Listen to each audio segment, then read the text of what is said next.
जय हिंद दोस्तों, आपका स्वागत है एक बार फिर से आपके अपने चैनल पर। तो आज की यह वीडियो काफ़ी इम्पोर्टेंट है और आज की इस वीडियो में हम खुल करके बात करेंगे आपके कैंटोनमेंट के एग्ज़ाम डेट को लेकर के। और ना ही किसी प्रकार से कैंटोनमेंट का और ना ही किसी प्रकार से आपके सरकार का पक्ष लेने वाले हैं इस वीडियो में।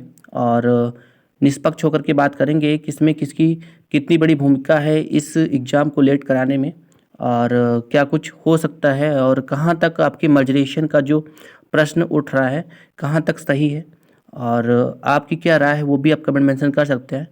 और इधर लगभग कई दिनों से डेली बेसिस पे मेरे इंस्टाग्राम पर और ईमेल्स पर कमेंट्स आते रहते हैं, और हो सकता है कि आप में से भी कई बच्चों ने कमेंट किए हों मुझे।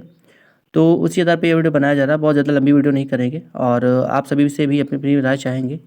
और जैसा कि आप सभी भी अन्य अन्य एग्ज़ाम्स में फॉर्म फिल करते होंगे, और जहाँ तक देखा जाए एसएससी का एग्ज़ाम छोड़ करके, ठीक है, एक दो और एग्ज़ाम्स हैं उनको छोड़ करके लगभग जितने भी एग्ज़ाम्स हो रहे हैं सभी में एग्ज़ाम्स में रिज़ल्ट की काफ़ी ज़्यादा देरी हो रही है। और आप भी जानते ही होंगे कि केवीएस का जो रिज़ल्ट निकला था वो भी काफ़ी लेट कर दिया है, कोर्ट में चल रहा है उसके पहले। और भी बहुत सारे ऐसे एग्ज़ाम्स थे जिसमें किसी प्रकार से नकल हुई या कोई भी मामला चल रहा था, इसी वजह से वो लेट हो गया, ठीक है। अब इसमें कहाँ तक गवर्नमेंट दोषी है या नहीं है, इस विषय पे हम खुल करके चर्चा करने वाले हैं। हालांकि मैं खुद एक जनरल कास्ट से आता हूँ, लेकिन जो सत्य है उस पर हम ज़रूर से बात करेंगे। देखिए, गवर्नमेंट अगर कंटोनमेंट को मर्जरेशन करना चाहती है, ठीक है, तो मर्जरेशन कह सकते हो कि एक अच्छा विचार हो सकता है, ठीक है, एक नज़रिए से। और कहीं तक एक तरीके से कुछ लोगों को गलत भी लग रहा होगा, ठीक है। बाकी वो तो अपनी अपनी राय है कि उसमें क्या कुछ है और इसमें सरकार की क्या रणनीति है, इस पे भी अलग अलग बातें हो सकती हैं। बाकी एग्ज़ाम डेट के ऊपर हम आए तो देखिए, आपके एग्ज़ाम्स बहुत ज़्यादा पहले से ही लेट हो चुके हैं, 7 महीने से अधिक का समय हो चुका है। और जो भी फ़ीस थे, ठीक है, अलग अलग राज्यों में अलग अलग तरीके से फ़ीस लिए गए हैं। कहीं पर 900 थी तो कहीं पर 1000 थी तो कहीं पर 1200, इस तरीके से फ़ीस लिए गए हैं। फ़ीस भी अधिक मात्रा में थी, और इसको आप एक तरीके से ये मान सकते हो कि आपके इलेक्शंस के लिए या भी किसी भी तरीके से फंड्स कलेक्ट करने का एक तरीका से कर सकते हो, सोर्स हो सकता है। और हो सकता है ये भी एक रणनीति रही वो आपके इनकम को कलेक्ट करने का। हालांकि एग्ज़ाम्स कराया जाएगा, ठीक है, मैं ये नहीं कह रहा हूँ कि आपके एग्ज़ाम्स नहीं कराए जाएंगे, लेकिन फ़िलहाल बहुत सारे कमेंट्स ऐसे भी आए थे कि कुछ बच्चों की जो एज है वो बढ़ रही है, और उसके लेकर के वो काफ़ी ज़्यादा परेशान है। हालांकि मैंने पहले भी कहा था कि देखिए, आपको अन्य कंपटीशन की भी तैयारी करते रहना है। हालांकि 7-8 महीने से अधिक का समय हो चुका है, अभी भी किसी प्रकार का कोई भी संकेत, कोई भी नोटिफिकेशन, कोई भी जानकारी प्रोवाइड नहीं की जा रही है। बस इतना जानकारी प्रोवाइड किया जा रहा है कि बस मीटिंग हो रहा है और आपके कैंटोनमेंट को मॉड्यूलेशन करने का एक प्रोसेस चल रहा है, ठीक है।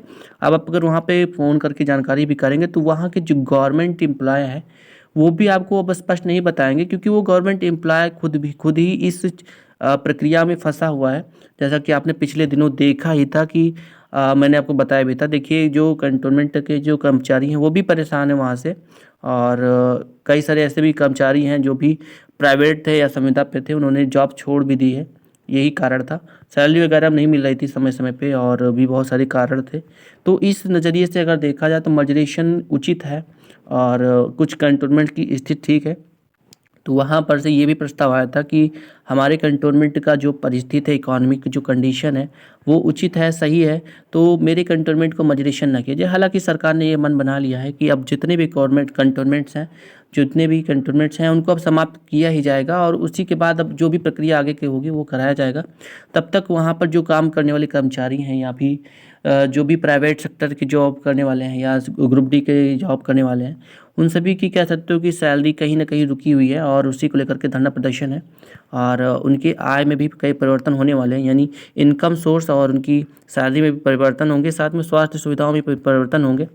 फिलहाल इसमें कह सकते हो कि जिस तरीके का कार्य चल रहा है सरकार के द्वारा, उससे ऐसा नहीं लग रहा है कि 2024 में उनका कुछ सफल होने का चांस है। हालाँकि उनको चूँकि कह सकते हो कि चुनाव का समय था, तो उनको ये सब काम थोड़ा-सा और तेज़ी से करना चाहिए था। सब कुछ गवर्नमेंट के हाथ में ही है, और जो चाहेगी तो हो सकता है कि अगले 1 महीने या 2 महीने में आपके एग्ज़ाम्स भी कंडक्ट करा लिया जाए। लेकिन बहुत ही स्लो प्रक्रिया है, और हालाँकि बच्चे परेशान हैं, और मैं भी अंदर से यही चाहता हूँ कि आप सभी के एग्ज़ाम्स जल्द से जल्द कंडक्ट कराया जाए, और जितने बच्चे ज़्यादा से ज़्यादा सिलेक्ट हो जाएँ वो बहुत ही अच्छी बात होगी। और देखिए बस ये छोटी सी वीडियो आपके कमेंट्स के ऊपर ही थी। फिलहाल आप सभी को इसको लेकर के परेशान होने की आवश्यकता नहीं है। जो भी नया नोटिफिकेशन आएगा आप तो जानकारी पहुंचाई ही जाएगी। और चूँकि बहुत सारे कमेंट्स आए थे तो इस वजह से मैंने ये छोटी सी वीडियो बनाई थी। बाकी आपको कमेंट मेंशन ज़रूर करना है कि आपका क्या राय है इस विषय पे, और आप गवर्नमेंट के या कैंटोनमेंट के विषय में क्या सोचते हैं, किसकी त्रुटि अधिक हो सकती है। और एग्ज़ाम्स तो कंडक्ट कराए जाने ही हैं, लेकिन बच्चों का जो समय नष्ट हो रहा है वो भी कह सकते हो कि एक बड़ा कारण बन सकता है असफलता का सरकार के। ठीक है, बाकी और भी बहुत सारी वैकेंसीज इसी प्रकार से फंसी हुई हैं, और आप सभी को कमेंट में राय ज़रूर देनी है। और नए तो प्लीज़ वीडियो को लाइक और चैनल को सब्सक्राइब जरूर कर दें। मिलते हैं नेक्स्ट वीडियो में। थैंक यू सो मच, धन्यवाद।